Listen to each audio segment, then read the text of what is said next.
So good morning. Welcome, everybody, to our Green Business event this morning. I'm going to have Brandon Rudder kick off our event. This event is a collaboration of Greener JC, Brandon's organization, and I'll let him speak more about that in a minute, as well as support from the Office of Sustainability in Jersey City. Brandon has an exciting presentation as well as some talking points and conversations this morning, and so I'm going to let him kick it off. Thank you so much. Thank you, Alicia, and good morning, everybody. Thank you so much for attending. We hope to make this the first of many events where various organizations and small businesses and folks like myself can get together and collaborate as we figure out really how to bring green practices, environmentally sustainable and friendly practices to the small business landscape. I just want to quickly introduce myself and how I have kind of come to get involved in this space, as well as just some real high-level ideas that I kind of have as the foundation for what I do. And then we're going to bring in Andrew Martino, who is a small business owner here in Jersey City and is a participant in the Green Business Certification Program. So first, just a little bit about myself. So I have an organization called Corporate Conscience, and I'm really just getting started this year. It was kind of a coming out of COVID type of product business, whatever you would like to call it. But the main idea is taking socially responsible practices, green business practices, things like that, and figuring out how to translate it specifically for small businesses, for-profit small businesses. And what I mean by small businesses can really range from your local restaurants, your bars on the corner, retail shops, small software companies, professional organizations, lawyers, accountants, things like that. To me, the most important aspect of what's a small business is the number of owners that the business has. Because for a lot of these types of practices and to really make environmentally sustainable practices stick within the business, you have to have buy-in from the ownership. You have to have the business owners willing to get those practices on paper. We need to train employees on how to implement those types of practices and really build them into the foundation of the business and of the organization. That's really the way to build this out with a long-term approach in mind. So that's how I'm kind of approaching this question of who is a small business. The type of small business to me doesn't matter. Every small business has ways that they can improve their practices and can help make the world a better place. So that's kind of where I'm approaching it. I am also a newly elected member of the Jersey City Environmental Commission, which I'll refer to as the JCEC to be short from here on out. So the role of the Environmental Commission is to, in part, to provide weigh in and guidance to the local government when they're considering policies to implement and investments to make. But the JCEC also runs the Green Business Certification Program here in Jersey City. I'm just going to share my screen real quick to show you the website where you can find information about this. So if you go to jcmakeitgreen.org, that'll bring you to the Jersey City Office of Sustainability and green, everything that Jersey City is doing in that regard. And then you can go to the Green Business Certification Program, which gives all the information for small businesses that want to apply for and become a certified green business. And then we see down here, we have our list of certified green businesses that are already operating in the city. So we have a pretty good list going already. And we would like to see that list grow as the years go by. And then just a real quick, so here is the matrix of items that small businesses can decide to enact And these are all basically practical items that any small business can do that'll help them become more sustainable. We have points set up for each of the types of items. You see you have 1 point, 2 point, 3 point, 4 point, and 5 point items. And then we have these green business tiers that have just been implemented with the program. So to become a green tier, you need 15 to 25 points, gold tier 26 to 50 points, and a platinum tier 51 to 75 points. So that's just a real quick high-level introduction into the program itself that exists in Jersey City.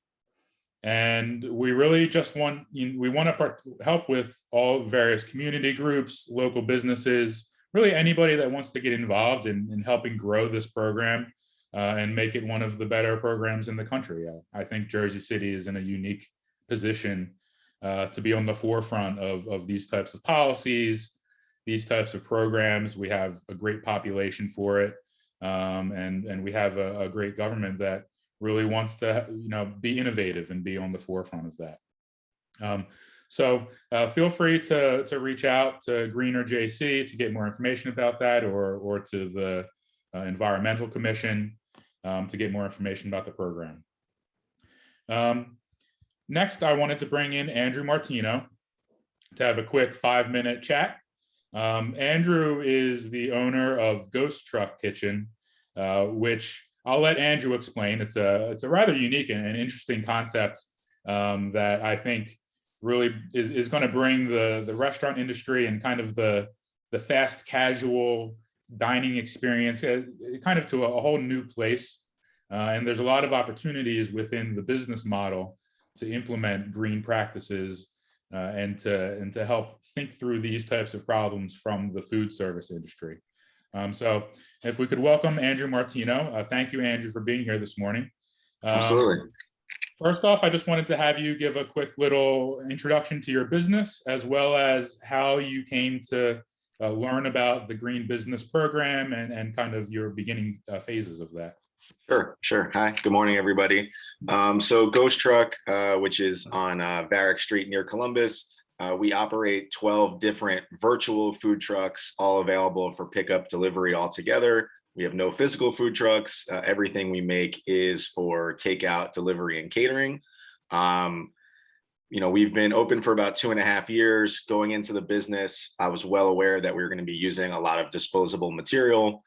So it was going to be really important for me personally to make sure that we were having as least an impact as possible. So I had that mindset going in. I happened to be going down to the building department, as most small businesses have to do, and you get pretty familiar with everybody that's working at the building department. And someone that happened to be my associate one day was a woman named Carolina. So she started asking me a little bit about my business model. I was telling her, and she actually brought this program to my attention. She said, I'm actually moving to this new Jersey City sustainability position within the government. There's a green business program. You should look into it. And she was really the one that made me aware of the program at all. I actually had no idea that a program like that existed. And she followed up, and I went to the website and started looking at this, and it's like, okay, I think I actually do qualify. And I was kind of amazed at how simple and straightforward the process was. And that's what really got me kicked off. She also helped getting me my business registered with the city so that we were able to do business with the city as a certified green business. And we have pre-COVID, did a small catering event at City Hall. So that's always nice exposure. But I definitely don't think enough businesses know that it existed. I wouldn't have. And that's why I'm here today, is to let people know that it is simple. And I think we can do a lot more. Yeah, that's a great point. And I love the story of how you just randomly found Carolina, and it was kind of right place, right person, right time to get involved with the program.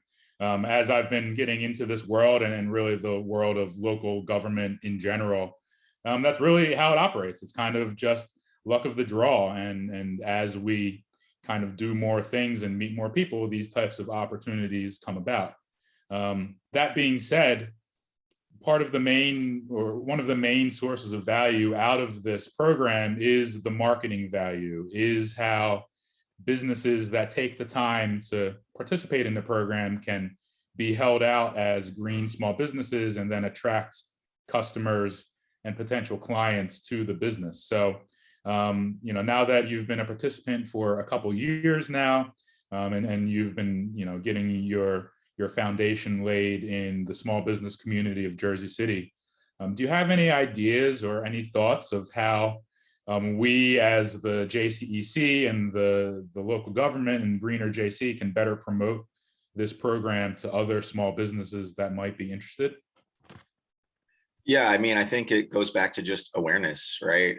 If these people know that this exists and it's easy to attain, I personally, I have the sticker on my front window. It's something that I refer to frequently when discussing my concept because, again, takeout and delivery has become really important. And I think consumers, if they had that choice where they could be getting a bunch of styrofoam or hard plastic packaging or sustainable packaging, they would choose the sustainable model.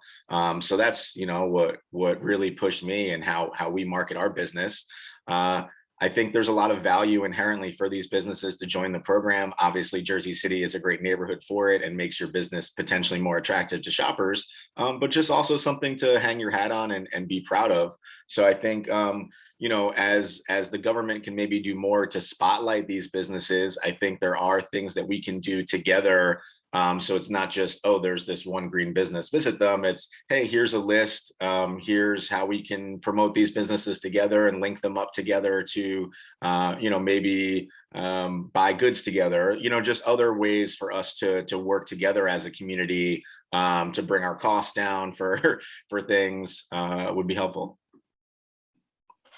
Yeah, those are some great ideas. And to me, it all comes back to the theme of building a community and kind of bringing all these pieces that may exist throughout the city and kind of figuring out how to bring them together in a way that's a value added.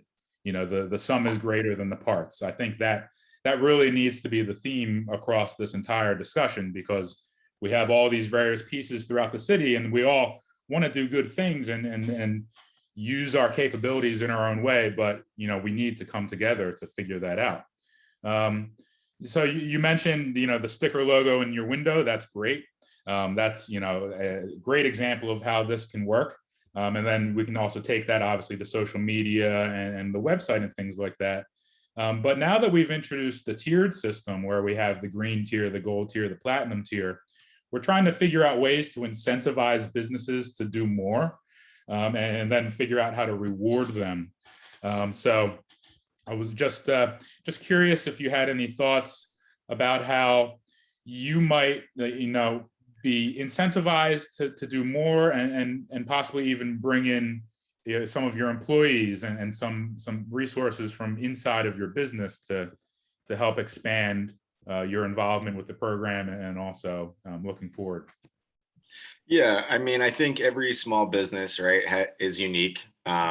So it might be easier for some small businesses to achieve statuses based on, they're in an office environment or they have a certain amount of resources. For us, we definitely use it as a recruitment tool.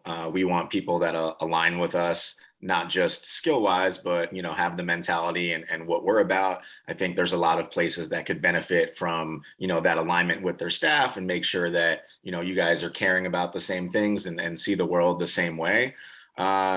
As far as incentives, I think getting more visibility would be a great incentive. I don't know what that visibility could look like, but that would be an incentive. I don't necessarily think that, a pure financial incentive or reward is necessarily the best option, but I do think increased visibility or recognition would definitely be an incentive for our small business. Yeah, absolutely. That's it's great ideas and great advice. And I just quickly, we have time really just for one more question, but you brought up the topic of takeout containers, using more eco-friendly containers, not styrofoam, things like that. And then we had a great conversation last week where you brought up some ideas about how local food service businesses could potentially collaborate and kind of work together to figure out how to minimize the waste of takeout. You know, it's a big topic with, you know, COVID and food delivery these days. So I was just wondering if you could share, you know, maybe one or two of those ideas. Sure. You know, I think the main thing, if you ask small businesses why they don't switch to eco-friendly, the first thing they're going to say is the cost. And that is 100% valid. It is much more expensive, especially now. I think if, you know, we were to put together a database of the takeout containers that businesses use, we generally are using the same sized goods and the same goods. So if we were able to pool, hey, how many cases do you buy of a specific container a month? We might realize that as a city, we're buying hundreds, if not thousands of cases of a specific sized good. So if we're able to pool our resources and our buying power, perhaps we can bring that cost down, and we can, you know, again, be almost a bigger fish than we are all individually. I think that would be something very helpful. Sharing vendor information, maybe someone sold out of a specific good, but someone else, you know, is working with a different supplier that has that good. And the second thing that for me is like my white whale is the closed loop container system. That to me is better than, you know, finding really cheaper eco-friendly goods. Is if we could figure out a way in a program for our businesses that are working together to work on a closed loop container system, which, for if you don't know, it's essentially just reusable containers, right? We use glass that can be used thousands of times opposed to single use. Logistics do get very challenging. I definitely do not have any of that solved by any means, nor do I plan on taking it on. But I know there's a lot of smart people that are in the city and part of this group, and it's something I believe we can definitely work towards if we had some support behind us. That's great. You know, I love both of those ideas, and I think they both speak to that theme of, you know, sum greater than the parts, joining forces, working together. I think we get into the mindset of, you know, as small business owners, we're always in competition with the people that are trying to do business around us, and it's really not like that. There's plenty of room for everybody to operate, and there's plenty of room to work together and find these solutions that better everybody. So thank you, Andrew, for those ideas. We'll actually be getting into those a little more later in the discussion with some examples of resources that people can use. So yeah, so once again, Andrew Martino, owner of Ghost Truck Kitchen, operates here in Jersey City. Check it out. Lots of great food offerings there to try out. So thank you, Andrew, once again. And I think with that, we will move on to some more of the presentation. I think we're going to give it back to Alicia, I believe.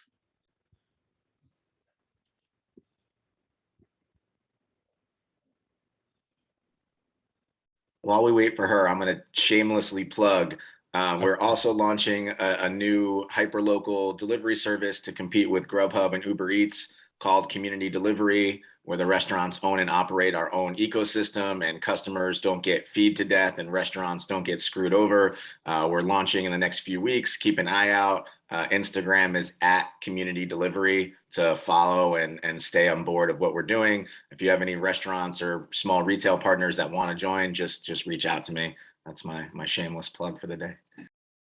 No, thank you for that. And so should they reach out to that Instagram feed or to you at Ghost Truck Kitchen, or? Yeah, either or, that Instagram, our Instagram, however you need to want to get in touch with me, shoot me a message in chat right now. But it's something that we're really excited about going into this winter. Yeah, please do, because those companies take a huge chunk of the revenue from small businesses, and in many cases make it impossible for small restaurants to even operate at a profit. So anything we can do to kind of recapture that money and keep it in the community is a win for everybody. All right.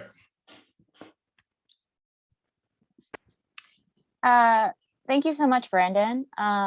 So I actually will keep you as host so that I can get support on screen sharing. But I just wanted to mention a couple of new things that Greener JC has been working on in relationship to the green business community event that we're hosting today. One major project that we worked on over the summer was having interns create a green business toolkit that is now live on our website. We have divided it into several sections, sections such as water, energy, waste, so that small businesses have access to resources in a really easy to read format, so that they could start the conversation within their business or within their community. We've also provided resources and direct links to the Green Business Certification Program. So all of the links that Brandon had showed earlier are directly on the Green Business Toolkit website.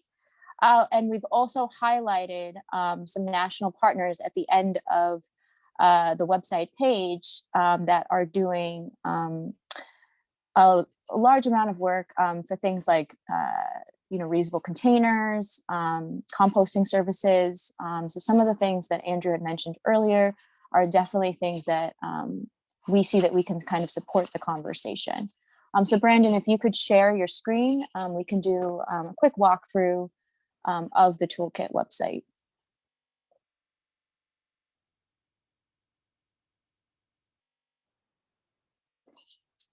And so we started out the website with just a general purpose of why having a toolkit like this is so important. And so Brandon, if you scroll down, we've linked directly to the Green Business Certification Program. So resources for that matrix, as well as a direct application. We've also included 5 major sections. So if you click on any of those sections, it will drop you down to all of the resources related to that section. So there's no need to have to scroll all the way down. If there's a particular section that you're interested in learning more about or gathering resources for. We've also included resources for Jersey City specific items. So for example, our community fridges within the city, we've included direct links, as well as resources for state items and resources for national items.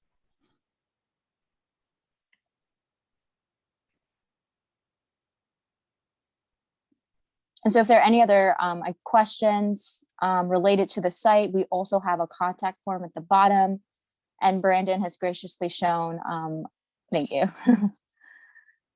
And Brandon, if you want to scroll up a little bit, had graciously shown some of our national partners that could not attend, but wanted to highlight some of the programs that they offer. One example is Deliver Zero is starting to expand their reusable container program into New Jersey. They are really successful right now in New York. And so they've been a contact to gather information about reusable containers, what's the longevity, sustainability, as well as practicality around it. If you scroll down a little bit, Forest Founders is a program that is focused around marketing and attracting the consumers to be a part of the sustainability conversation. If you scroll a little bit further down, we have plastic-free restaurants. So the organizer for plastic-free restaurants also offers financial incentives for restaurants that are interested in moving away from plastic products. So I thought that they had a really comprehensive list on their website for a lot of different incentives. And lastly, today we have Maura Toomey on the call from Rethink Disposable. And she can speak a little bit more about plastic reduction in New Jersey, as well as the upcoming legislation in New Jersey around plastics and ongoing legislation. Thank you, Brandon. Yep, looks like we have Erin. Hi, everyone. I just wanted to add something. I think this Green Business Toolkit, can evolve and grow. And as Andrew mentioned, I think we'd love to be able to host kind of as we learn more about, the plastics and the vendors, to have that be a greater resource of as a vendor list where people can purchase. So that was just one thing I wanted to add. Thanks. Great. Thanks, Aaron. Cool. Yeah. So that was a very quick introduction to the Green Business Toolkit. I'm going to dive into that in a lot more detail with the next presentation. But before we get there, just wanted to take a quick pause and see if anybody had any questions related directly to the Green Business Certification Program that I discussed earlier. Feel free to either raise your hand or put questions in the chat. I'm happy to discuss that quickly before we move on. So just going to pause a moment for that and see.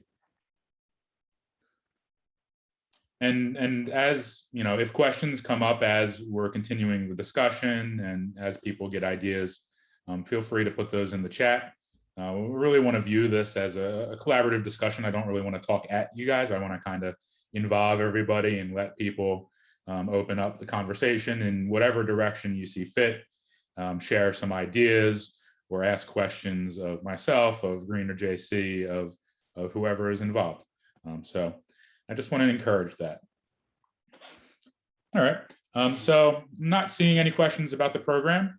So I just want to now initiate the next phase of the presentation and dive into the Green Business Toolkit. Before I do that, I have to give two disclaimers.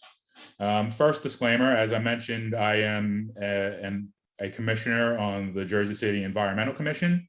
From here on out, anything that I say does not reflect the Environmental Commission. It is my personal views only.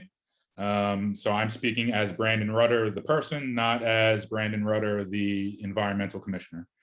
So I need to be clear about that. And then the second disclaimer is I am also an attorney. I have a solo law practice here in Jersey City where I help small businesses. I kind of describe myself as kind of the family doctor for small business legal needs, kind of help out businesses with whatever they need. But that being said, second disclaimer, nothing that I say is legal advice. Do not rely on what I say as legal advice. I am only discussing general topics. Stuff that I say may sound like legal advice, but it is not. Do not rely on what I say. If you do need legal advice, I'm happy to set up time for a conversation, but that is not the purpose of this discussion. So just need to be absolutely upfront and clear about that from a legal standpoint. All right, so double disclaimers are out of the way.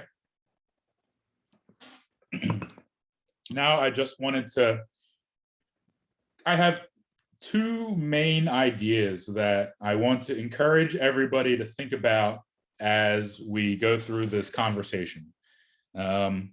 These two ideas are kind of what I've kind of realized are some of the differences between small businesses and big businesses. I've been doing a lot of thinking about how the world is different between those two types of organizations and kind of the pros and cons to each, and how we as community members and people that want to see small businesses enact better policies, how we can kind of use these pros and cons to our advantage. So the first main topic is resources. So I am a small business owner. So I'm sure many of you are small business owners. The one thing that is in common with all small business owners is resources are limited. We have limited time, we have limited money, we have limited people, right? We have to work extra hard to hustle and figure things out, you know, as we go. There's only so many hours in the day, only so many hours in the week, and only so much money in the bank accounts that we can use to throw at problems. So what that means is we need to get extra creative about how we capture value from those resources. You know, it's great to have all these ideas to become more green and environmentally sustainable, but in order to actually enact those ideas, you have to make some sort of investment, whether it's an investment of time or money or people power. So what I found is at the beginning stages of these types of practices and businesses enacting these types of practices, there's always a lot of energy. People are always very excited. We want to get it done. We want to be more green. We see all these cool news reports and all these businesses doing cool stuff. And so we use that energy, that adrenaline to kind of drive us in that beginning phase. But as it goes down, as the months and the years pass, that energy can sometimes wane, and sometimes we get other things that we need to focus our attention on with the business.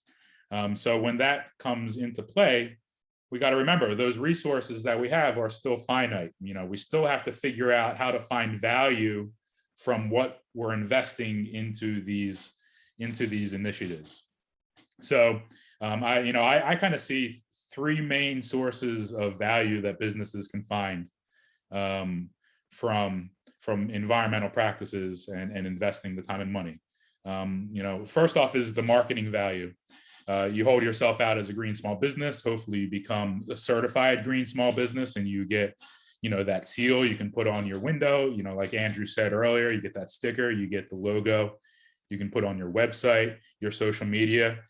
So that's great marketing value for being able to hold yourself out. Now, the question becomes, who are we going to get that value from? And there's two prongs to that. On one side, you have your customers, right?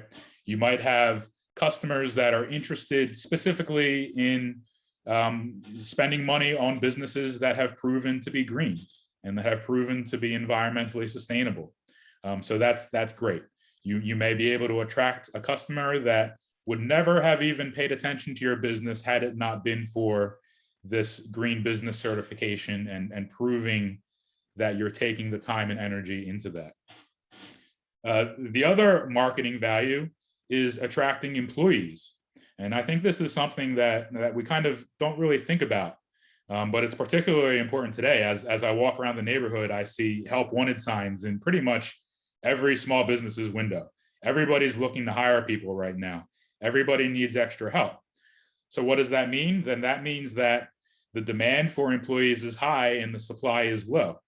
So when the demand is high and the supply is low, the businesses need to differentiate themselves in order to attract the best employees. One of the best ways to differentiate yourselves is by being a green business, being an environmentally sustainable business. I think you'll find that that's important to a lot of employees right now. A lot of times that may be important than, earning an extra 50 cents or $1 an hour.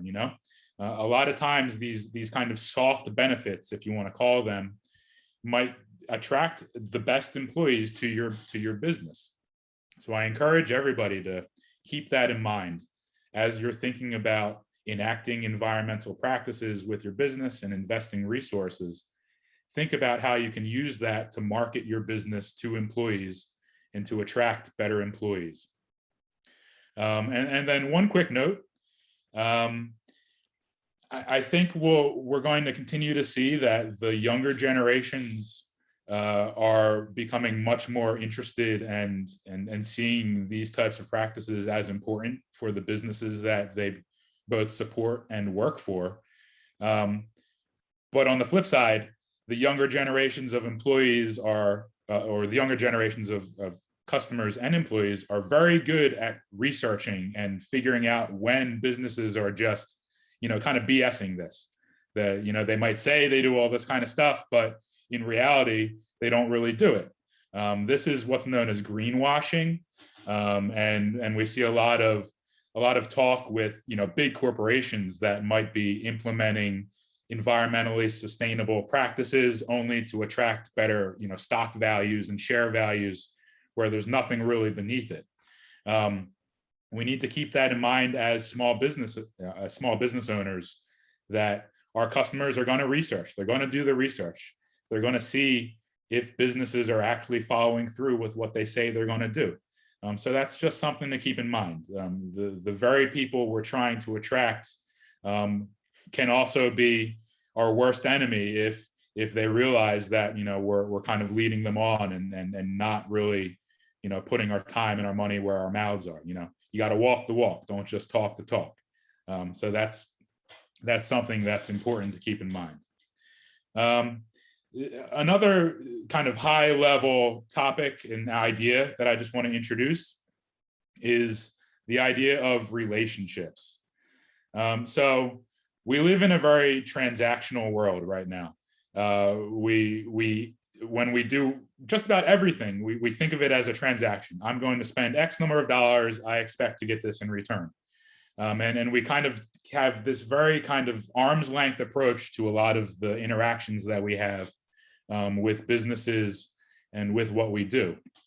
And to me, the reason behind this attitude is we're dealing with huge corporations where you just can't, reach a decision maker. You're always at arm's length with everything you do with your Google and your Facebook or your Uber, all these businesses. So we get into this mindset of everything's a transaction, right? Everything is not face-to-face, it's at arm's length. That, to me, I think that does a disservice to small businesses. Small businesses have an opportunity to build relationships with their communities and with their customers. You're going to see the same customers day in, day out. You see the same faces in your communities, and not only that, the customers have direct access to the owners of businesses. Think about how revolutionary that is. If we were to actually think about the businesses that we spend our time and our money on, I venture to guess 90% of those there's no way we could ever interact with the owner of the business and interact with decision makers within the business. But with small businesses, we have that opportunity. So if we start to think of ourselves as building relationships with our customers and with our communities and with our employees, rather than just having transactions with those parties, I think that is, again, a way we can build, the sum is greater than the parts. That's, like I said, that's the overall theme. This is a way that we can bring people together and create value and build value out of relationships, not just out of transactions. So I just encourage everybody to kind of think about those two themes, because I think those are some real opportunities that small businesses have. With that being said, what I'd like to do now is really dig into the Green Business Toolkit and kind of drill down on some of the resources that are there and some of the tools that are available to everybody now that they can use to become more green. And, like I said, please feel free to put some questions in the chat or to chime in. I'm going to be sharing my screen, so I can't keep an eye on things, but I believe Alicia and some other members of Greener JC will keep track. So let's make this into a discussion and a way to share resources. So here you'll see where we are at the Green Business Toolkit, like we showed earlier. And we have the 5 main kind of topic areas. So this first topic area is evaluating your business and understanding opportunities. This is kind of the high level learning place. So I just wanted to quickly highlight some things that are here. The first link is a link to the EPA, which is the federal agency, the Environmental Protection Agency. So we think EPA, we think huge, massive organization. They reach the entire country, but there are a lot of opportunities and resources to be found within the EPA. So depending on what your business is, you may be able to find some contracting opportunities. And what that means is you can, so a lot of times government agencies will specifically set aside funds and resources to contract with small businesses, with businesses that are owned by women or minority-owned businesses, or businesses that are green businesses. And they set aside millions of dollars, depending on the government, specifically for these types of opportunities. So I encourage you to check out not only the EPA's opportunities and lots of resources and kind of opportunities that come up to contract with the EPA, but also keep this in mind with other forms of government. You have your local government, Jersey City. They do the same thing. They have a lot of government contracting that they specifically want to work with small businesses and minority-owned businesses. So check those out within the local government, the county government, Hudson County, same thing. The state government, basically every level of government has these opportunities if you're able to kind of dig through and find them. So I highly recommend spending some time and kind of checking out these resources. I also wanted to point out over here, we have the Small Business Innovation Research Program. So this is funding and grants that the EPA is offering specifically for small businesses that are innovating in science ways, technology ways, environmentally sustainable ways. So, Andrew discussed some great ideas that he has of how food industry businesses can innovate to be more sustainable. As these types of ideas kind of grow and develop, there are sources of significant funding that can be found, grants and funding that can be used to put these ideas into practice. So highly encourage everybody to check these out and just be aware of all these resources. It's, really can be, quote unquote free money. It's not free money. You still have to do the work and show that you're doing the work, but definitely some value added opportunities specifically for small businesses that are trying to be more sustainable. Oh, and then one last thing that I wanted to point out is this small business compliance page.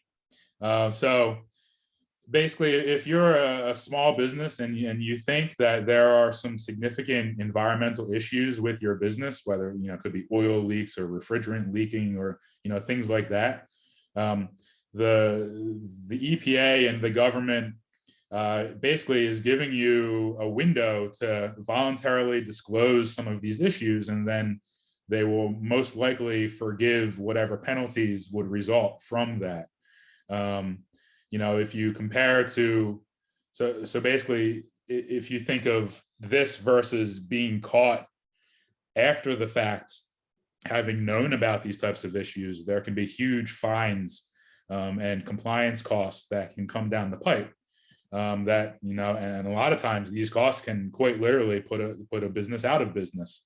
So I just encourage everybody, if you think there could be some sort of significant issue, consider visiting this page at the very least and learning about these types of programs and bringing yourself into compliance. All right, so that's kind of, we're starting top level, EPA, biggest type of level, and we're going to work our way down the assets that we have. This second link, the New Jersey Department of Environmental Protection, which, by the way, has historically been one of the more innovative and one of the better environmental departments of states in the country. And I encourage everybody to continue that by electing folks in the state government that have these types of ideas and that are willing to, like I said, walk the walk instead of just talk the talk. But if you check out this second link, it's great. So they have these sustainability guides by topic and also by sector, which I think is a great way of breaking down and kind of simplifying what might be useful for a given small business. So first, I'm just going to bring up the restaurant guide here and zoom out a little bit. So it's these great little flyers that they've put together with some ideas that each business in these sectors can undertake and kind of think about and take some ideas. So, your energy, your waste, your water. And then they also give some case studies of businesses that are actually doing this work and showing what they're doing, where they're located. I encourage you to reach out to these businesses. People love to talk about themselves. People love to talk about what they do for a living. They love to promote their businesses. They're happy to share these ideas. It just takes a simple email, or a simple phone call. It's like, hey, I see you're doing, hey, Langosta Lounge, I see you're doing these things. I see you've put the time in and the effort. do you mind setting up some time to chat and sharing some ideas? I really encourage to just, build the community. Sum is greater than the parts. And this is how we can all work together. We don't have to view ourselves as adversaries. We can view ourselves as teammates and community builders. And I just wanted to highlight, this is based on topic areas. So this is a purchasing area. As Andrew discussed, small businesses are faced with a ton of supply chain issues right now. It's hard to find products at affordable rates, to find products from suppliers that are environmentally friendly and the products themselves. So I just wanted to highlight, this is another way that small businesses can think of ways and avenues that they can become more green through their purchasing and thinking about things like that. So tons of stuff to dig into on the second link, and they really break it down in an easy to view way. So definitely check that out. These next two links are very interesting. First, I want to just highlight the Urban Enterprise Zone program. So this is some tax incentives that the state of New Jersey offers for businesses that are located in what they call urban enterprise zones. You get reduced sales tax, you get financial incentives, you get some tax credits. I highly encourage you, if you're in one of these zones, I believe it's free. I've never actually done it myself. I believe it's free to apply. I believe it's simple to apply and become one of these UEZ businesses, and you get direct and immediate tax incentives. So, again, free money, check it out. Very important.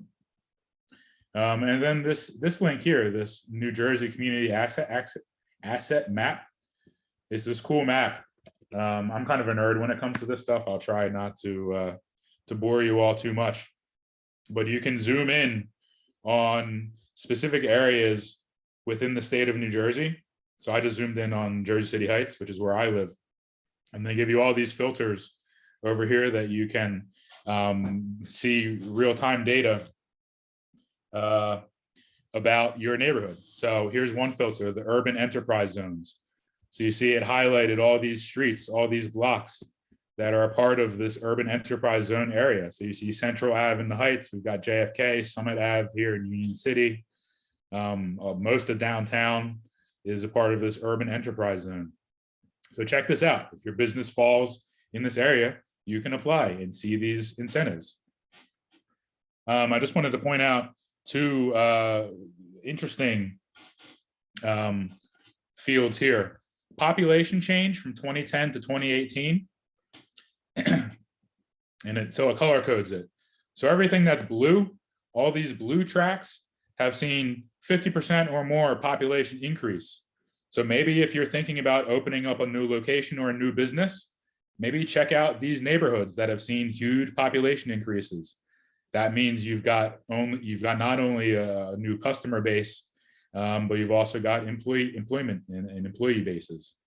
And then similarly is this job density chart.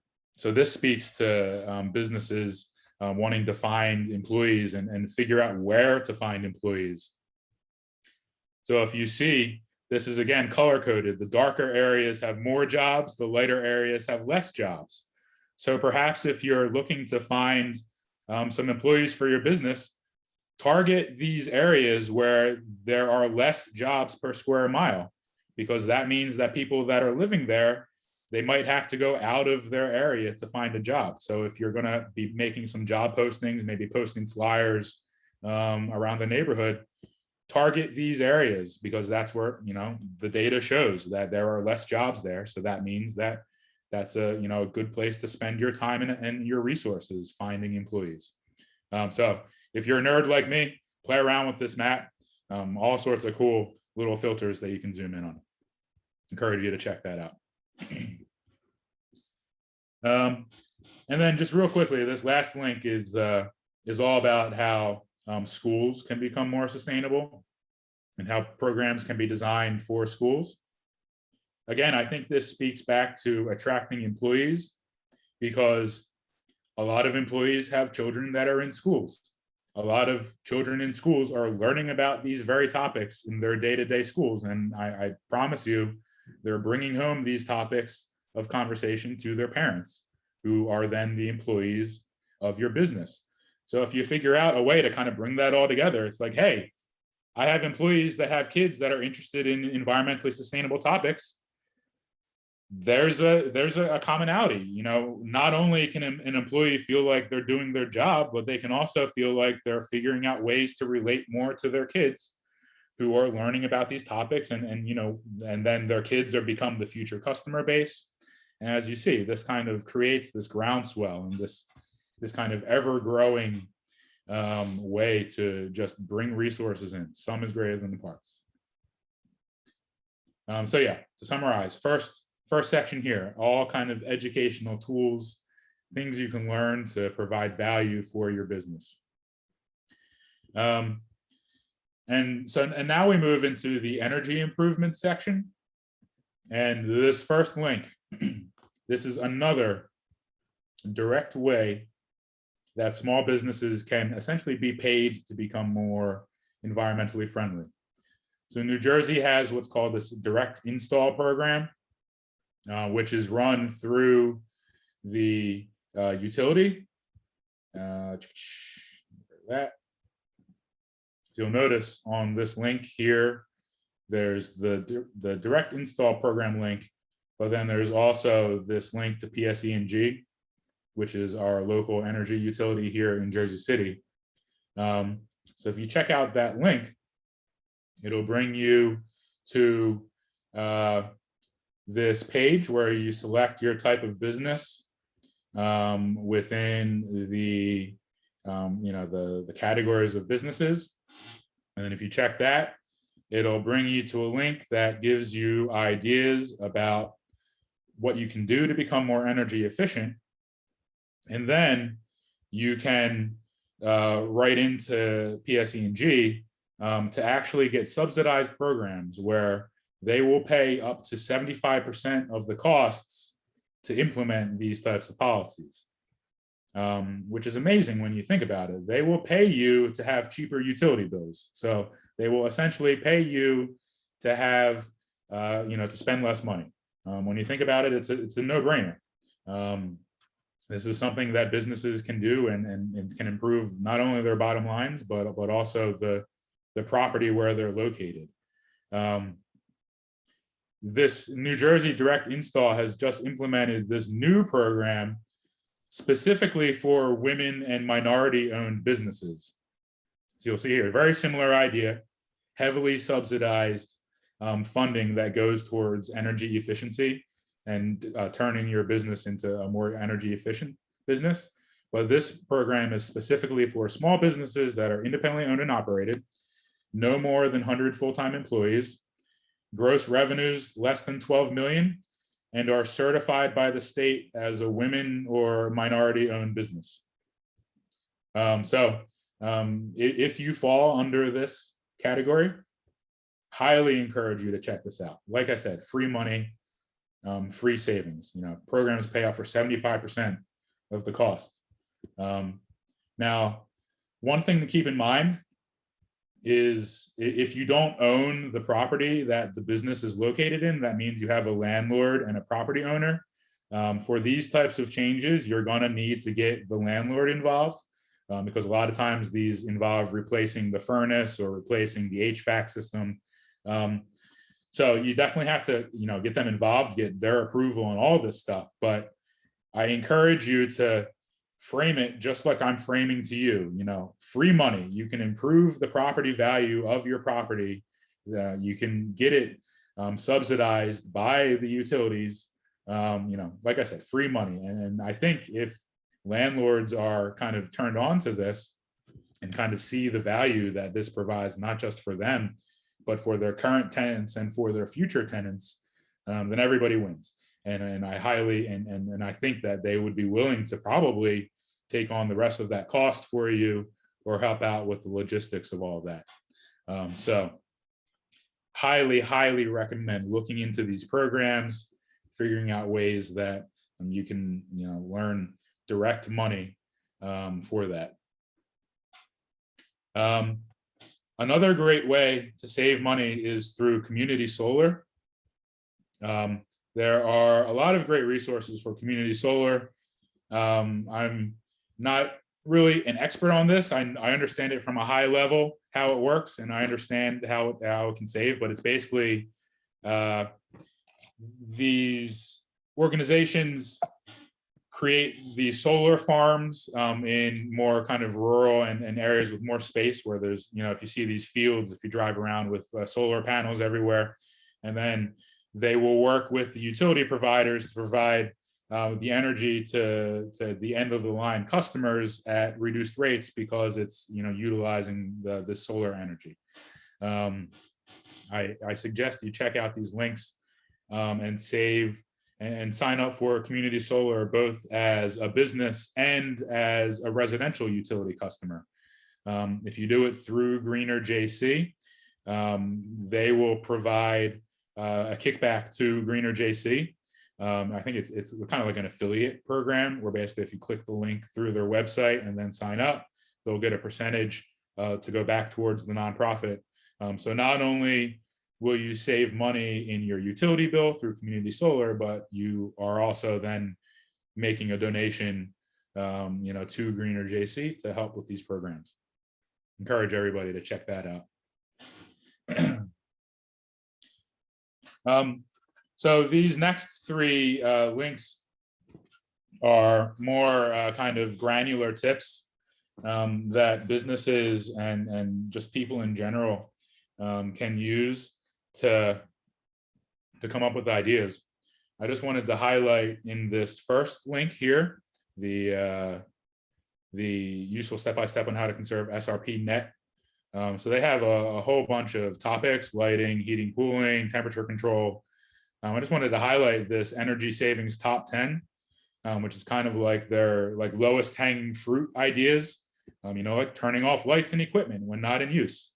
Seems like a no-brainer, but if we're not thinking about it, then we just forget about it.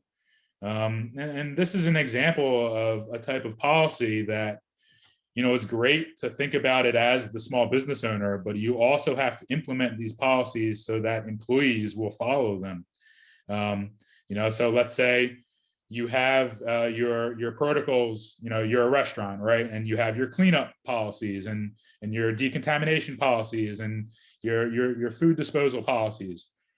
Add in there an energy use policy where, your back of house staff at the end of the night, they're trained, when you're done, turn the lights off, turn off any appliances that aren't in use, things that aren't going to be used until the next day, turn them off because they draw energy over the night. So I just encourage you to check out these ideas, drill down into the top 10. And then if we see this employee involvement section, that's, again, what I was just speaking to. It's all about developing policies, getting them down on paper, explaining them to employees and giving employees chance for feedback, right? You might be surprised what types of ideas your employees have that you might not be thinking about. And then you take that a step further. If I'm an employee, I bring an idea to the owner of the business that I work for, they say, that's great. Do it, make it happen. That gives me ownership of that idea. And that gives me as the employee ownership. And it makes me feel like I have skin in the game. It makes me feel like, I mean something to this business. I'm not just this employee that, works and gets a paycheck, but I'm having, a say into how this business operates. And that's a way to, get employee buy-in and involvement. And that's a way to naturally delegate these responsibilities. Because as business owners, we have very limited time, we have very limited energy. We have to figure out where we can delegate these types of ideas. Instead of telling employees what to do, have the employees tell us what they want to do, and then they'll be much more likely to buy into that and to dedicate themselves to that.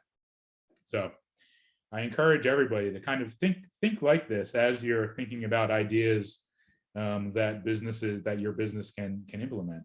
Figure out how to involve your employees and figure out how to involve your customers.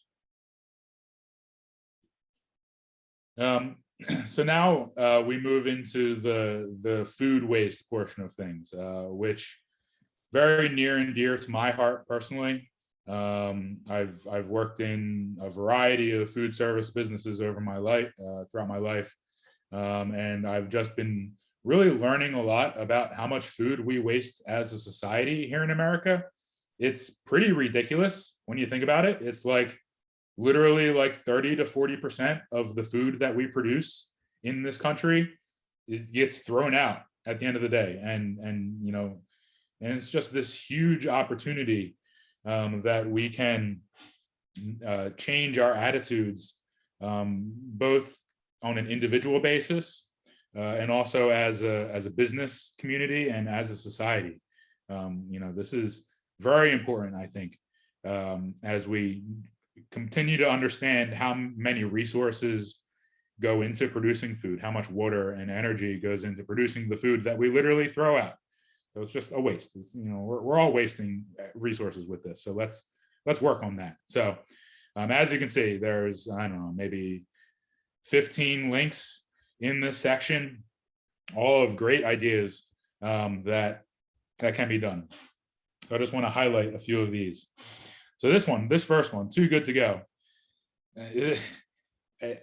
I just started using this as I was kind of researching this idea and kind of digging into this. And it's called Too Good to Go. And it's this app that you can download where restaurants can sell the food that they would throw out at the end of the day. That is perfectly good food. They sell it for highly reduced rates to people that are interested in buying it. So for example, I downloaded the app. I saw there are about a dozen or so businesses in the Heights within walking distance of me that participate. I found Choco Pan, which is a bakery here in the Heights. They also have a location in Hoboken, and it was $4. I spent $4 and I got a loaf of bread and I got 3 little pastries. Probably would have cost me probably $15 had I bought them in the morning that day, but I got them at the end of the day. They tasted just fine. This was on Tuesday, still eating the bread, had a sandwich with the bread this morning. And it was 25% of what I would have spent. All sorts of businesses are doing this in your area. And if you are a business, partner with them. And it's basically, they will provide the logistics and connect the customers with you to help sell the food that you would have normally thrown out. So it's like, how can, no brainer in my opinion, on all sides of the coin. Check out Too Good to Go. Support it as a customer and as a business. So these next 3, RTS, Rethink, and Replate, are organizations where, Rethink and Replate are organizations where food businesses can donate their excess food or can specifically make meals that get donated to organizations and nonprofits that help to distribute it. So this Rethink, which was founded by high-end chefs in New York and has since expanded. So they have 3 programs. They have this Rethink Certified. It matches the restaurants with the community organizations. It shows the restaurants how to rethink their practices to package meals and food products for these organizations that will then distribute the meals to the local community that needs those. Rethink also has a cafe where they essentially do that, but they prepare the meals in-house and sell them in their cafe. And then they have this commissary kitchen, which provides meals and delivers them. They have chefs in-house that prepare these meals and deliver them to people in need. So there are several organizations like this that are popping up. So Replate is another one, very similar. You can donate your extra food to nonprofits. You can get tax write-offs from that. And then, you're doing good by not only minimizing the waste that you are producing, but you're also doing good by helping your community in need. and feeding those in need. While we're discussing the benefits of food donation, I just wanted to highlight this link here, which goes to the, excuse me. It's a link to the US Department of Agriculture, which is another federal government agency, but they spell out the incentives that businesses have to donate food. You see this paragraph here. So again, I'm giving general advice. I'm not a tax attorney. I'm not an accountant. You should consult, if you're going to do this type of stuff, consult with an accountant to figure out exactly how it will work with you.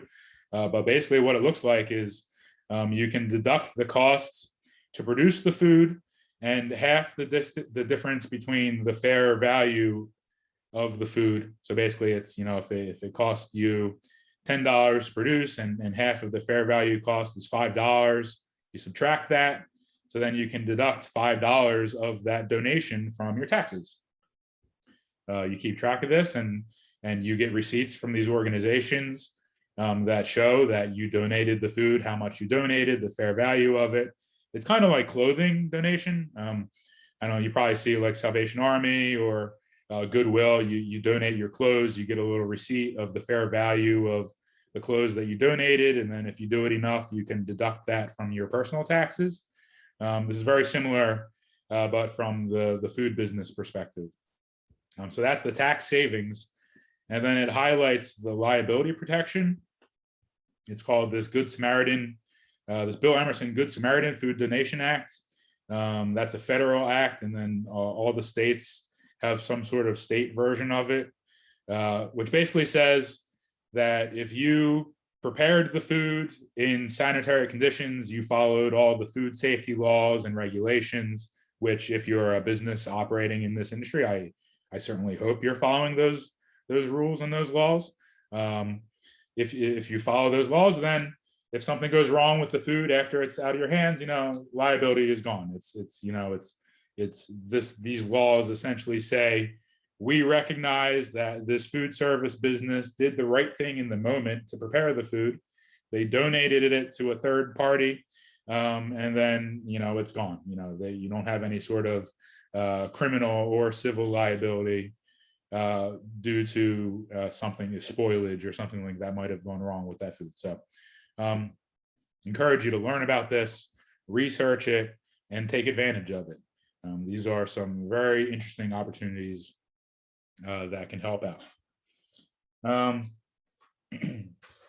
Yeah, again, this rescuing leftover cuisine link here, that's another good resource that I just wanted to point out to see the donate food, and they have a legal liability, food safety and legal liability section down here with some guidelines and some more information. So check that out if you're interested in donating some leftover food at the end of the day. The next big topic is, we have our food scraps at the end of the day. We have some that we're going to donate, the food that is still suitable for consumption. And then we have the rest of our food scraps. So this is where composting comes in. Composting, to me, has gotten a bad rap over the years. Everybody thinks, ooh, it smells. Ooh, I don't want to compost. I don't want to have all this smelly food around. Luckily, we have all sorts of resources that take the smell and they take the hard work of composting out of your hands. So here we have the Community Compost Company. I've actually been a customer of theirs for about 2 years now. I pay $24 a month. This is just for my house. It's $24 a month. They deliver these green buckets every 2 weeks. We fill up these green buckets with our food scrap. They come and collect them and bring back a new bucket. And then at the beginning of the year and at the end of the year, you can opt in to get a free bag of compost that you can put in your garden. So basically, I pay money to help do good for the environment. And then at the end of the day, I get this high quality compost and I put it back in my garden. And then I create this kind of circular system in my house where I get to eat the food that is grown by the food waste that I composted. What I wanted to point out is when you're a member, you have this login and they track the amount of weight that you diverted, the gallons of gas that you avoided by not having to send that waste to the landfill, the miles driven that are offset. And this gets, this gets updated as they collect. So an idea that I think is a very interesting idea for a small business is maybe if you have employees that are interested in this, you subsidize their ability to have composting for their home, and then you turn it into a little competition within your business. So sometimes businesses will have like a weight loss competition, or they'll have like a 5K competition where employees compete to see who loses the most weight or runs the most miles in a given period. Well, maybe you pay for your employees to do community compost company for a few months, and then you have this competition where you're tracking the weight that is diverted and the benefits that you see, and then have some sort of reward, or maybe they get an extra paid day off, or give some incentives to employees to do these types of things.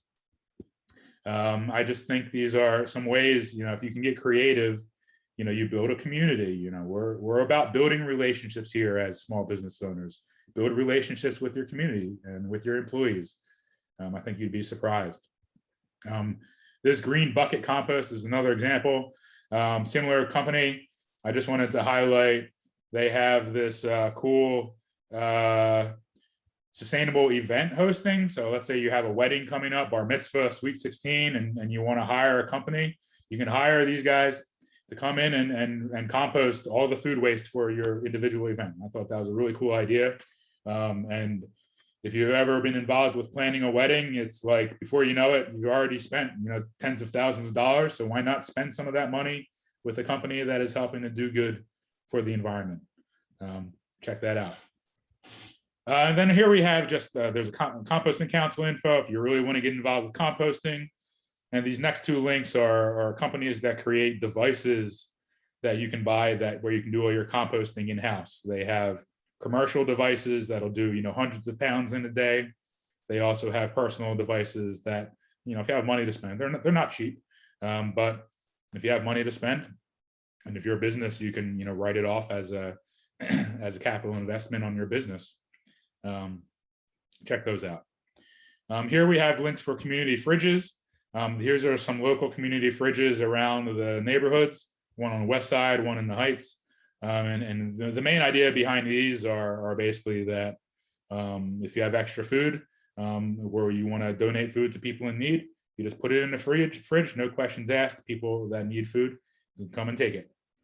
Kind of creates a basically circular system like that. Check out those links. I see we have Hector asked the question, will there be time for the breakout rooms later? We ended up, because we had a bit of a lighter turnout than anticipated, we essentially are combining all the breakout rooms into this one breakout room. So Hector, if you have specific topics or questions that you wanted to discuss, let's bring them up. Let's chat about them. I know one of the breakout rooms was about the plastics reduction. So why don't we actually skip to that now? I know we have, let me get my screen. Well, let's get down to that. So we have Maura, who I believe you're gonna speak about this a little bit, right? Maura, let me yeah, I can talk about it.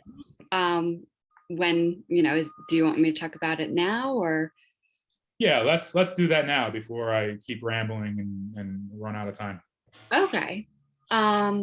So yeah, just to quickly introduce myself, I'm Maura Toomey. I work for Clean Water Action. I'm the Zero Waste Organizer out of New Jersey. We're a national organization, but we're New Jersey chapter, so we focus just on New Jersey issues, and we worked for many years to get this law passed, the ban on single-use carry-out bags, on styrofoam, polystyrene foam, food containers, and requiring single-use plastic straws by request only. So very excited that it is gonna be going into effect.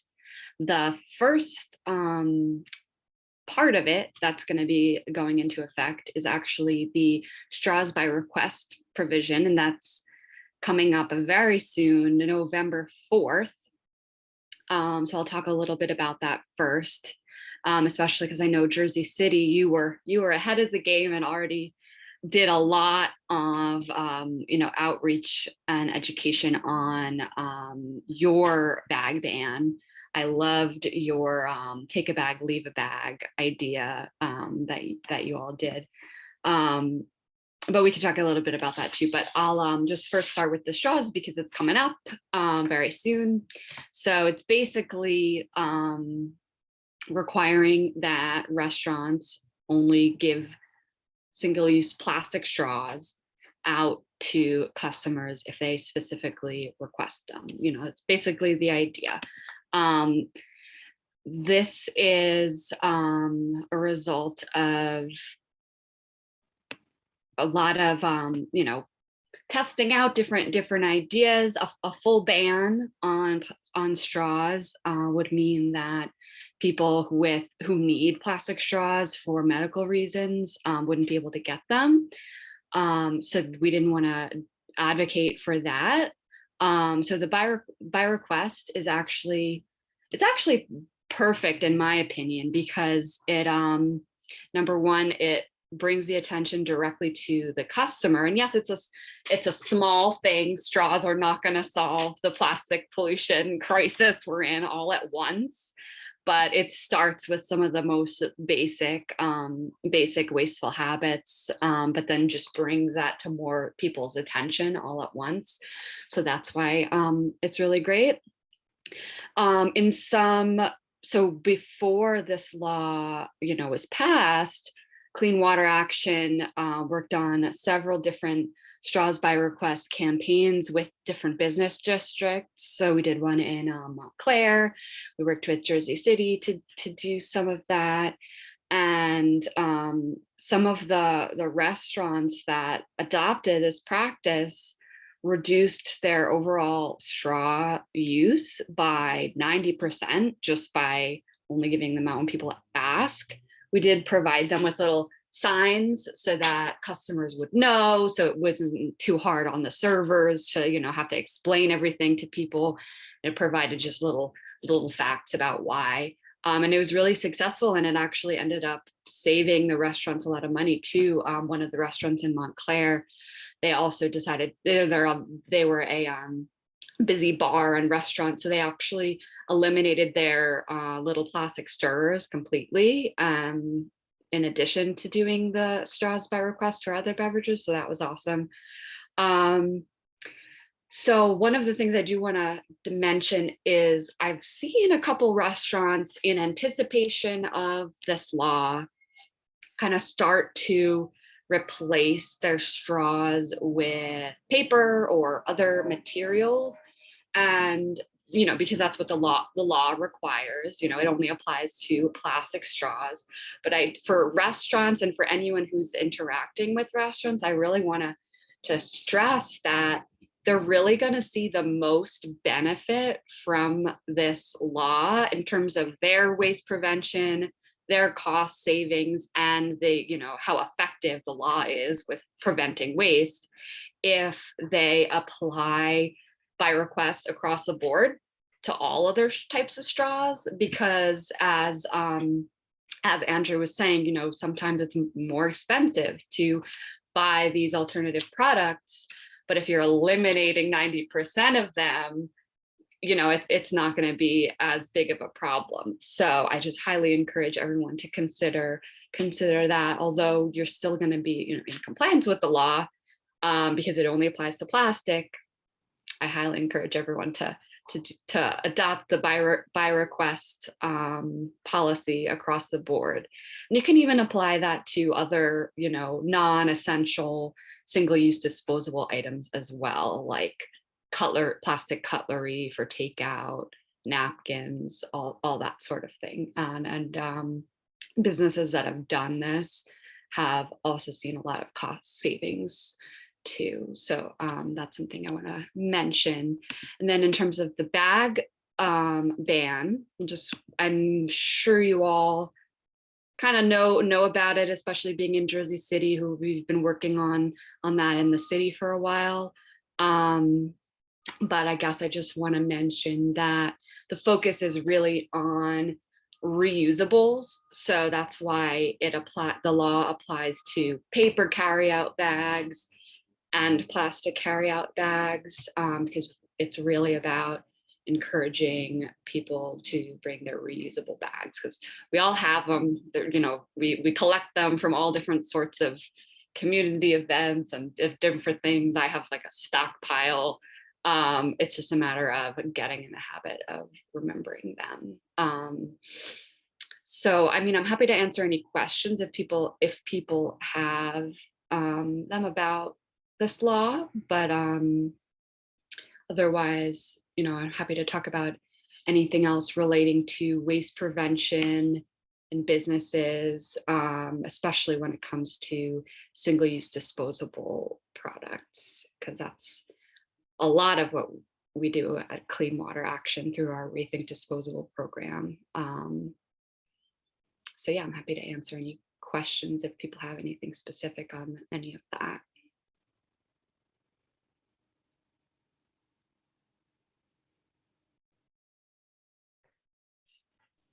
Hey Mara, it's Erin.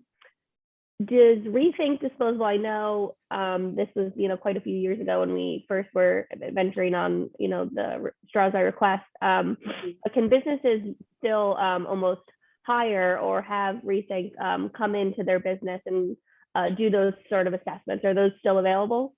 Yeah, so one of the things that we do, we kind of been focusing a lot on the statewide policy issues that have been coming up one after another. There's a food waste law that's going into effect for large scale food waste generators.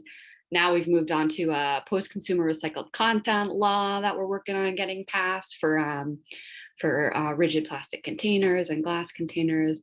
But we still really like to make our resources and help available to local businesses. And so part of that includes our Rethink Disposable program, which is basically, I will come into your business, help go through all of your different practices that apply to single-use disposables. We'll do the calculations with our food weight, our foodware calculator, and figure out what's going to prevent the most waste and save your business a good amount of money. And then we'll do a waste audit so that we can kind of track those results, and then we'll kind of help you implement it, whether it's getting the right signage to educate your customers or talking with your staff, anything that's needed to kind of make it work well. And then also, helping with getting the message out there that you're doing the right thing, in the same way that your green business program tries to do that as well. So a lot of this was modeled after our program out of our Clean Water Action office in California, and they have seen many of the participating businesses save $2,000, $5,000 a year. In some cases where they were using a lot of single-use disposables, it was up to $20,000 a year, just on cost savings from switching to reusables or preventing, eliminating unnecessary single-use disposables. So it really depends on the business, but it's really all about the efficiency and the cost savings. But also, we care about waste prevention as well as the environmental group. But yeah, we'd still be happy to assist any local food businesses with that. If you know anyone who's interested in that, just point them my way. I'm happy to talk about it. And then also if there's any, especially right now with COVID, I know for basically two years, there's been this confusion of, well, what's safe, what's not. But we figured it out. So I'm also happy to answer any questions about, the safety of reusables. And, I'm finally starting to see businesses go back to embracing some of the reusable practices they had prior to COVID. There's a local bar and restaurant that I go to frequently, and they had started doing, plastic pint cups for all their beers. And no, I was, they had never done that before. But they finally started switching back. So if anyone has concerns about, what do we do to make sure we're still being safe? We want to make sure customers still feel safe coming out, but we also want to, prevent waste. I'm happy to answer any questions about that too. Have you had any luck developing any sort of best practices when it comes to educating customers and the businesses? Because I feel like this could very easily be like, "Oh, you're taking away my plastics," and then get people up in arms and people get more angry about it than anything. I'm just wondering if you've had any success with kind of minimizing that type of attitude. Yeah, I think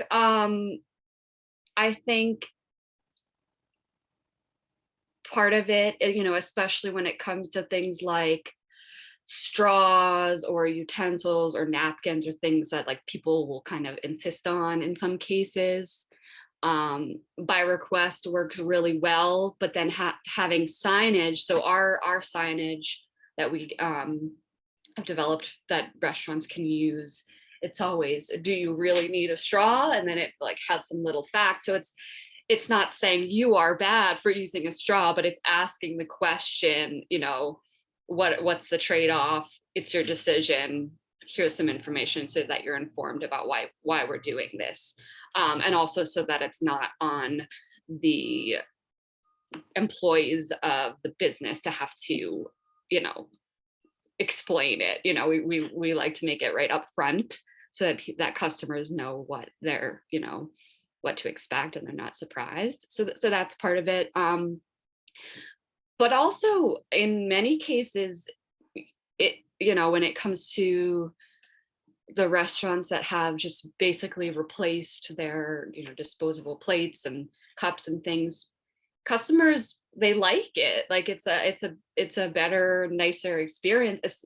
You might not even notice it if the environment isn't something that's like on the forefront of your mind. It's not always something that people even care about other than, oh, this is nice, it's on a plate. But then you also see the added benefit of customers who do really appreciate businesses that are conscientious about waste prevention and the environment. So then you'll see really positive feedback from customers about that. Yeah, I think this is more of just kind of a comment. I think, COVID really affected a lot of business practices, and started going back into the office. And if we pop out for lunch, even if we say we're sitting in, sometimes they still, put it in a bag with all the utensils. So I don't know, it's kind of, we almost have to, I feel like, re-educate ourselves to be like, hey, I don't need anything. And also help re-educate the businesses to, remember that, to ask people, are you staying in? Do you need utensils? Can they start providing some of those, even like larger containers of sauce, if we are, continually to wipe them down instead of individual little cups with the lids. Yeah, it's just important to remember that health organizations, the CDC, have said, surface contact is not the way that this is transmitted. It's still good to be careful. It's still good to clean things well, which food businesses are already required to do, even pre-COVID. But so disposables are not really going to be improving safety really in any way, as opposed to keeping everything clean. It's really the masks, social distancing, so all that.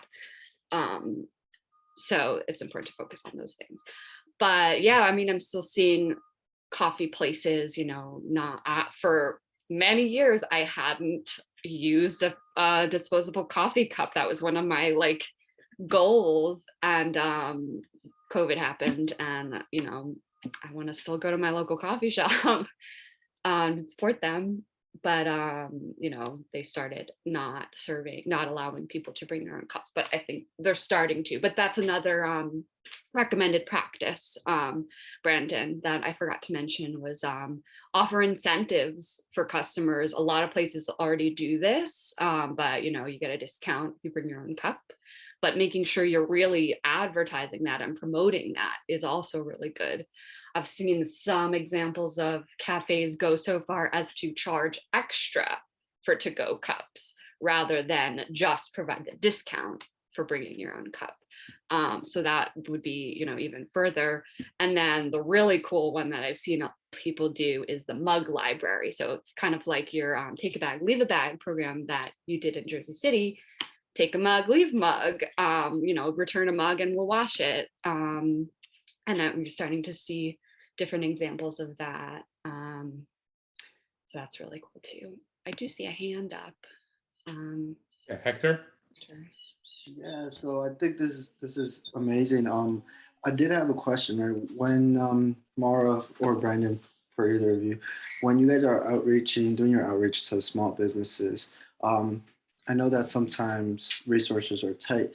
Do you guys have translated material for, let's say Latino or, Arabic-owned businesses, or, just other small business owners that, English isn't their first language, Yeah, that's really important, especially, in restaurant industry, particularly. We do have translated material, and, we have worked with businesses to make sure all the material is, available. Yeah, thank you for bringing that up, Hector, because that's extremely important in Jersey City, which I think is usually ranked as the most diverse city in the country.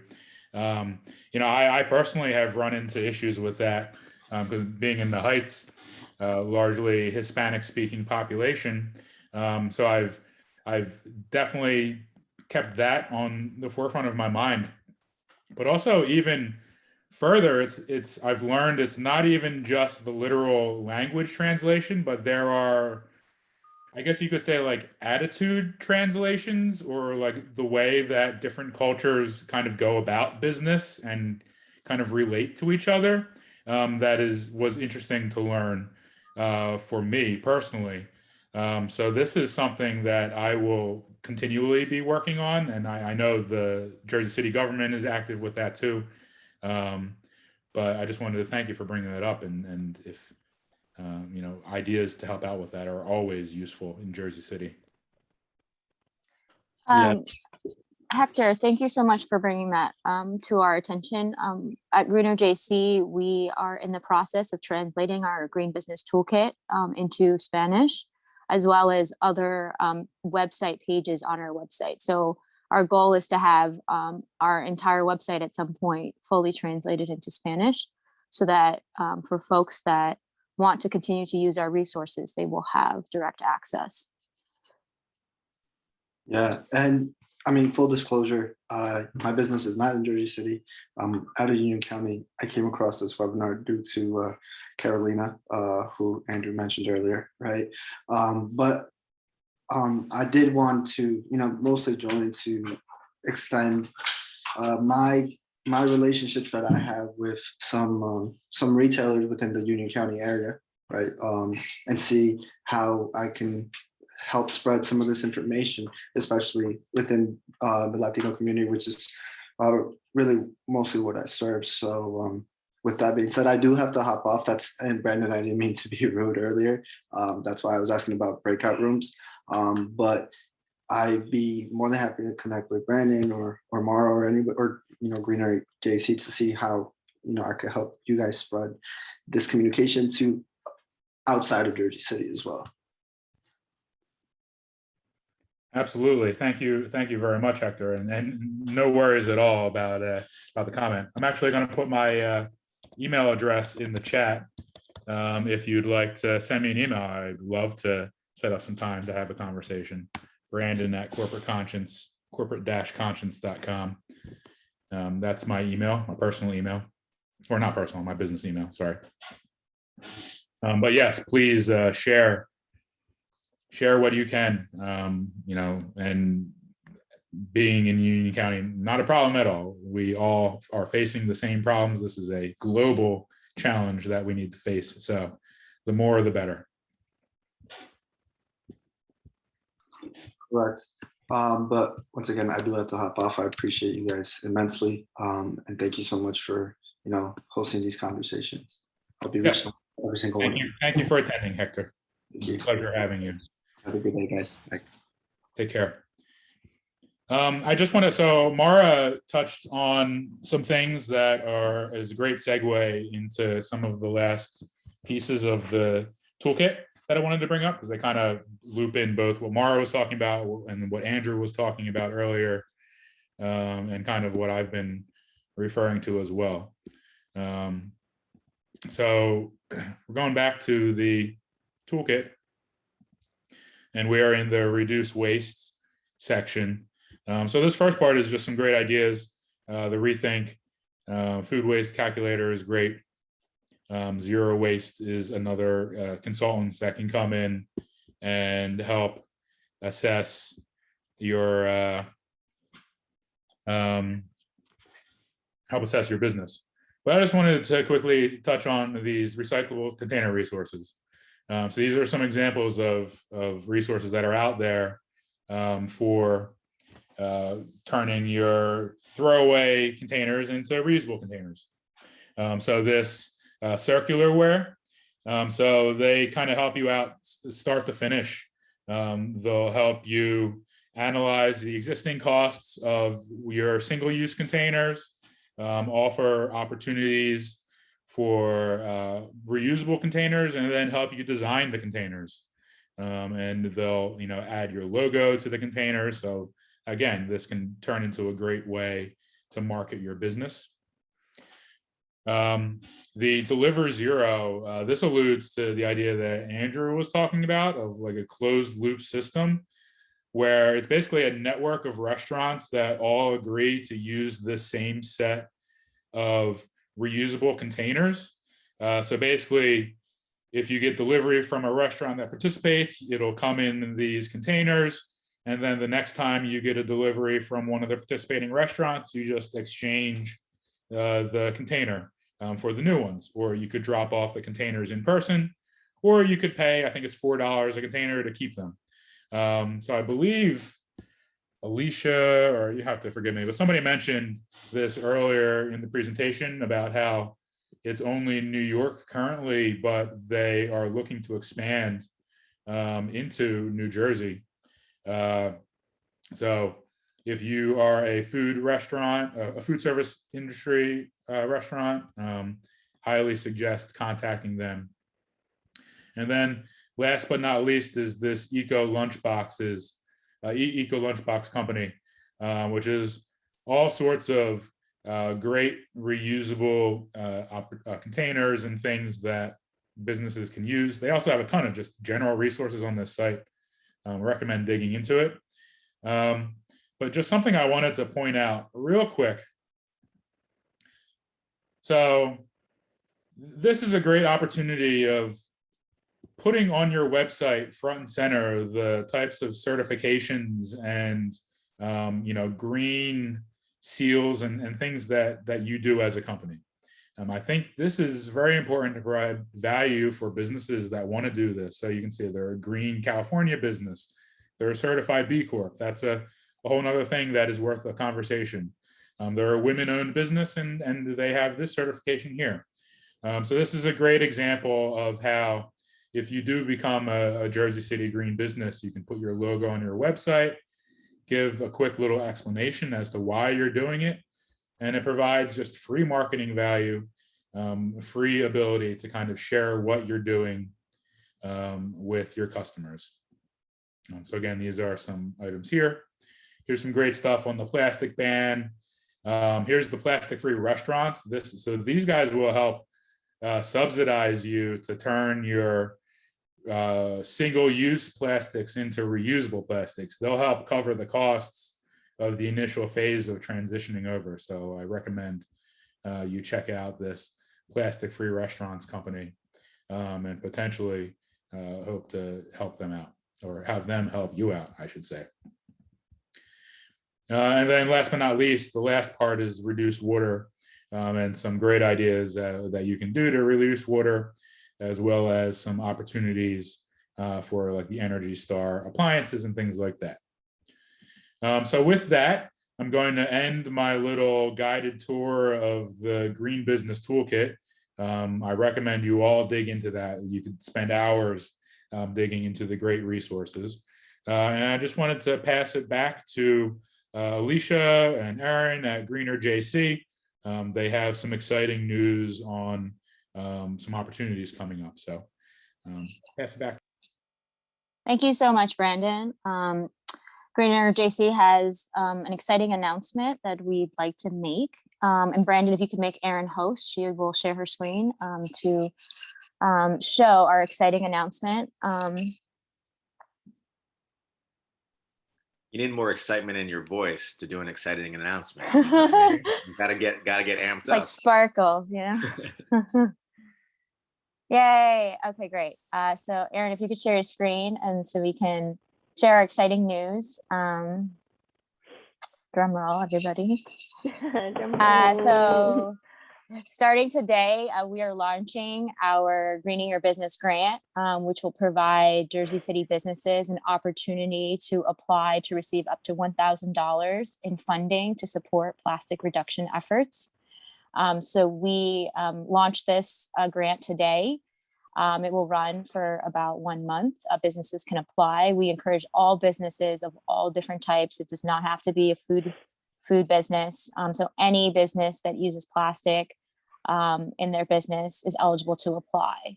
And so we are excited to offer this opportunity to the Jersey City community, as well as we are just excited to be able to support businesses, especially coming out of COVID, financially in efforts to increase sustainability for their business. Great. And yeah, you can apply here, or you can also print it out and mail it. And then we're working again to have the applications available in multiple different languages. We'll be able to add that feature shortly. So yeah, we're excited. You know, this is kind of a first step. We know the plastic problem is huge, and I think we envision, you know, this grant is really focusing on plastics, but we hope to expand this effort into, you know, and hopefully down the line, maybe in a phase 2 or round 2, to go beyond plastic reduction efforts and just general green business practices. So yep, like Alicia said, it's open today. And then the application closes on November 23rd. So we encourage everyone to apply to help share the word. We have a question from the audience. How many grants are you offering through this? So as far as number of folks that we will award, that will also depend on the I guess financial range. So if some businesses are only asking for, you know, under $1,000, then, you know, we can award more businesses. So it will vary depending on the applications that we will receive. We are also in contact with Jersey City's Economic Development Corporation. So we are partnering with them to spread the word about this grant as well. So it will not just live on our website. JC EDC will also be supporting us in sharing the grant out to the community.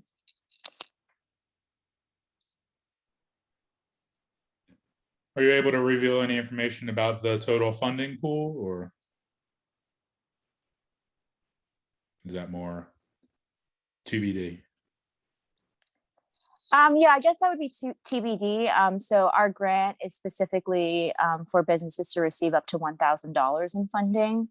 So the range is, well, I guess that would be the maximum businesses can receive through this application. Excellent. So just to summarize, the grant opens today. Mhm. Businesses have 1 month to apply, so get on it. And like we said, this is another source of free money to help businesses do the right thing. And this is what we need. We need organizations, we need customers, we need community groups to help support small businesses in whatever way possible. Mhm. Things like this are a great way to do it.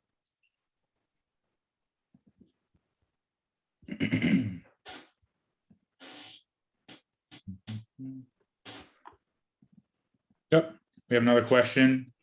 Who is funding the grant? Any sources of that? So we applied through a company called the Love Beauty Planet. You might see them. They're part of Unilever. I think they have like shampoos and different beauty products. But they had a grant opportunity that we applied for kind of community change makers, specifically relating to plastic reduction. So we received the funding through their Love Beauty and Planet project.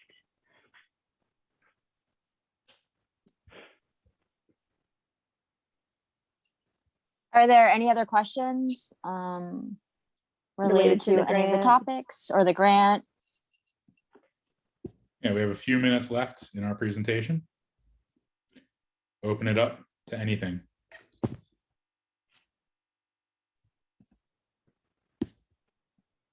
We definitely want to thank everybody for attending today. As we said, the recording or the presentation is being recorded. So if you missed something or want to go back and catch some of my ramblings, feel free to go back and watch the video. Yeah, absolutely. Thank you for attending, Deb. Great to have you. And as Alicia said, and Erin said, we really hope that this will be just the beginning of a series of grant programs targeting small businesses for all these needs. To be honest, so talking with Andrew, I've been making a lot of rounds to small businesses over the past few weeks, and across the board, everybody's having supply chain issues. Doesn't really matter what type of business you are, food service, retail, professional service, everything is having supply chain issues right now. So we're hoping that these types of resources and grants can help in whatever way possible with those types of practical, on the ground issues that small businesses are seeing. Thank you, Ash. Thank you for attending and for your kind words. Very much appreciate it.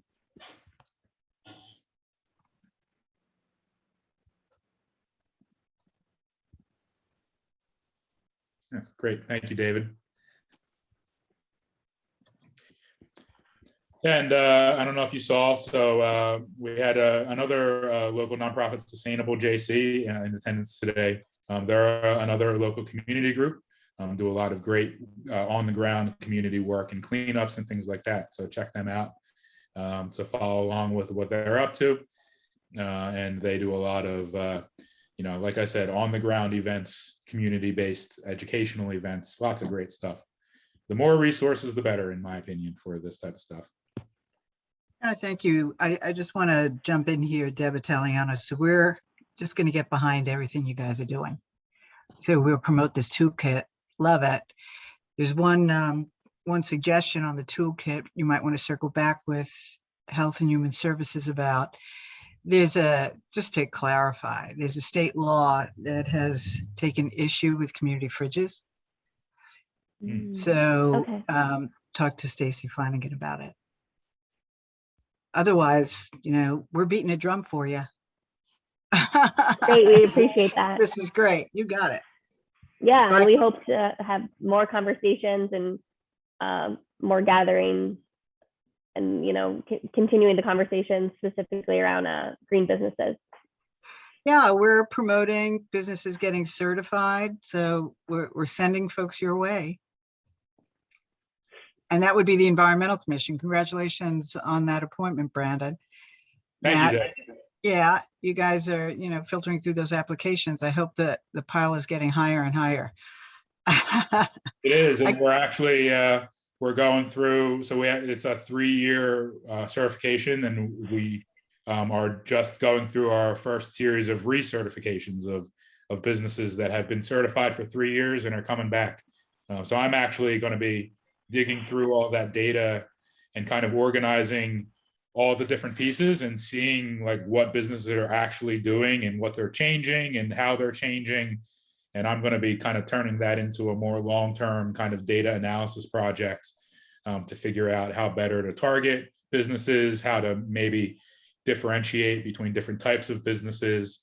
If, retail businesses are doing something different than retail or than food service, that kind of stuff. So we're excited. And we're also excited, hopefully, fingers crossed, once things clear up a bit with COVID, we're hoping to get some in-person events getting together in the next year. One of my personal ideas that I'd love to see happen is like a green small business crawl, where you have all these small businesses in the community. They have maybe a weekend where they promote this green business crawl, and then people can go and visit, 5-10 businesses and get a little prize at the end of the day, something like that. Yeah, really, that sounds fabulous. Yeah, so fingers crossed. We have just a quick announcement here. We had a very successful, this past year, just in banging a drum on behalf of the Certified Green Business Program for Jersey City. Last spring, we held a, this was during COVID, actually, a small business forum to try to push people toward the program, to at least become more aware about the program, because our constituents are like-minded, and there were very many people who were not aware of the program. That's just one piece of feedback. The second is that we have our second annual sustainable gifting event the first week in December. It is the case that 4 times a year we have a green drink social. And we did this last year virtually, where we showcased all small green businesses who had products that they were selling around the holidays. So it was an online marketplace that turned out to be really good. And, we gave everyone sort of their moment to showcase their perspectives on sustainability and what their businesses were doing. So people shared, their best practices with their, colleagues, and we're going to do that again. We'll put you in touch with that information. If you can sort of help us bang a drum around that event, that would be great. Yeah, that's going to be the first Thursday in December, and that will again be a virtual forum. Yeah, please do share that information, and we'll help spread that. And that it's a great opportunity to support local businesses around the holidays. Where I'm hearing so many stories of buy your stuff now because it's not going to arrive in time. Well, if the stuff you're buying is right down the street, you can guarantee that it's going to arrive on time. So why don't we all make it a personal goal to, put our holiday funding and our holiday dollars towards local businesses, especially green local businesses. But I'm bummed. Excellent. I have to jump. Thank you so much. This was excellent. Thank you, Deb. Yeah, thank you, everybody. We're actually just about out of time. So we really appreciate you all coming this morning. It's a little bit of a dreary Saturday today, but fall is upon us. I hope everybody stays safe and healthy. Please feel free to reach out to anybody. We all put our email addresses in the chat. And of course, Greener JC is on all the social medias and has the website and all that stuff. So please reach out. I hope you all got something out of this, and we look forward to seeing you with future events. Thanks, Brandon. Thanks, everyone. Thank you. Thanks, Have a Andrew. good Thanks, day. Mara. Thank you. Take Have care. a good weekend, everyone. Bye-bye. Bye.